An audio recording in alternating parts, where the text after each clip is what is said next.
खरगोन जिले की रहने वाली प्रदेश की पहली आदिवासी महिला आईएएस मनीषा धारवे शुक्रवार को इंदौर पहुंची। यहां पर जनजातीय कार्य विभाग के मंत्री विजय शाह और जल संसाधन मंत्री तुलसी सिलावट ने उनका गर्मजोशी के साथ स्वागत किया और उन्हें सम्मानित किया है। खरगोन जिले की रहने वाली प्रदेश की पहली आदिवासी महिला आईएएस मनीषा धारवे का जनजातीय कार्य विभाग के मंत्री विजय शाह और जल संसाधन मंत्री तुलसीराम सिलावट के द्वारा उनका सम्मान किया है। साथ ही उन्हें अपने सपनों को पूरा करने के लिए हर संभव मदद का आश्वासन भी दिया। वहीं मनीषा अगले कुछ दिनों में अपने आईएएस की ट्रेनिंग के लिए मसूरी जाएगी। वहीं दोनों ही मंत्रियों ने मनीषा को कहा है कि वो मध्य प्रदेश के उन आदिवासी बच्चों के लिए रोल मॉडल बने जो सिविल सर्विसेज में जाना चाहते हैं और समय समय पर आकर उन्हें मोटिवेट भी करें। मैं यहाँ पर सम्मानित करने आया था। मुझे गर्व है मध्य प्रदेश की हमारी पहली आदिवासी बहन जो डायरेक्ट आईएएस में जिसका चयन हुआ, वो हमारी बहन को आज हमने यहाँ बुलाया था, मनीषा धारवे, जिसके माता पिता प्राथमिक शिक्षक हैं मेरे डिपार्टमेंट में। माता पिता भी तो आ नहीं पाए, लेकिन बिटिया यहाँ आई थी और उसको सम्मानित करके मैं अपने आप को गौरवान्वित महसूस कर रहा हूँ कि मध्य प्रदेश की पहली आईएएस डायरेक्ट वो हमारी बहन अगले महीने मसूरी में आईएएस की ट्रेनिंग लेने जा रही है। हम उसको, हमारे तुलसी भैया और हम लोगों ने उसको यहाँ सम्मान किया और उसको कहा कि बहन और भी जीवन में कहीं ऐसा लगे, भाई के नाते, सरकार के नाते या आम आदमी के नाते, हम लोग आपके लिए क्या मदद कर सकते हैं और तुम हमारे एसटी एससी के बच्चों को मोटिवेटर बनो। हम मसूरी बात करेंगे, भारत सरकार से बात करेंगे कि तुम्हारे जैसी लड़कियां महीने में 2 महीने में एक बार आ जाए, सैटरडे संडे आ जाए। और जो बच्चे कंपटीशन एग्जाम की तैयारी कर रहे हैं, हिंदी मीडियम से पढ़ी हुई गरीब शिक्षक की बिटिया जब डायरेक्ट आईएएस में जाती है तो मैं समझता हूँ उससे बड़ा कोई आइकॉन दूसरा नहीं हो सकता। तो मैं उसे अपने को गौरवान्वित करने और उसको सम्मान करने आज यहाँ आया था।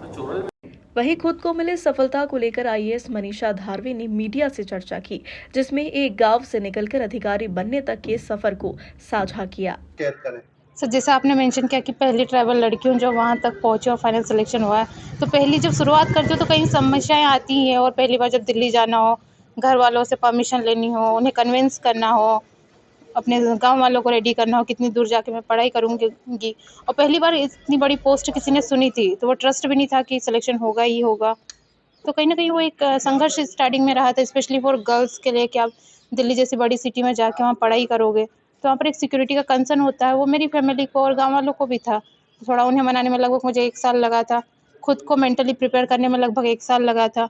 और चूँकि ये मेरा 4th अटेम्प्ट में फाइनल सिलेक्शन हुआ है, प्रीवियस 3 अटेम्प्ट में मैं तीनों बार प्रीलिम्स में फेल हुई थी, उसके बाद भी खुद को मोटिवेट करना और लगातार प्रयास करते हुए फाइनल सिलेक्शन लेना, तो वो संघर्ष रहता है हर स्टूडेंट का।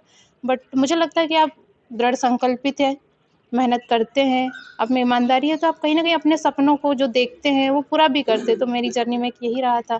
और चूँकि मेरे परिवार में मम्मी-पापा दोनों स्कूल में टीचर हैं, तो कहीं न कहीं उनका हमेशा से मोटिवेशन करने का और शिक्षा का एक जो परिवार में माहौल था, वो मुझे हमेशा आगे बढ़ने में मदद करता रहा था। मनीषा जी, आपकी स्कूलिंग और ग्रेजुएशन कहाँ से हुई है? क्या ये सरकारी स्कूल और सरकारी कॉलेज थे? जी बिल्कुल, और जो ट्राइबल वेलफेयर की तरफ से जो स्कूल प्रोवाइड करवाए गए, 8th तक की पढ़ाई मेरी उन्हीं स्कूलों में, सरकारी स्कूल जो मेरा ग्राम बोंदरानिया है, वहाँ से हुई है। खरगोन के उत्कृष्ट स्कूल से मेरी 12th तक की पढ़ाई हुई है और मैंने ग्रेजुएशन इंदौर के ही होलकर साइंस कॉलेज से बीएससी कंप्यूटर साइंस में कंप्लीट किया है। इसके बाद आप दिल्ली तक पहुंचे, कैसी जर्नी रही और दिल्ली में कितना स्ट्रगल था रहना और पढ़ाई करना? कितनी मेहनत करनी पड़ी? कितने घंटे हर दिन आप पढ़ाई करते थे? जो दिल्ली की जर्नी रही थी, मैं जैसे कह रही हूँ कि मुझे घर वालों को कन्विंस करने में लगभग 1 साल लगे।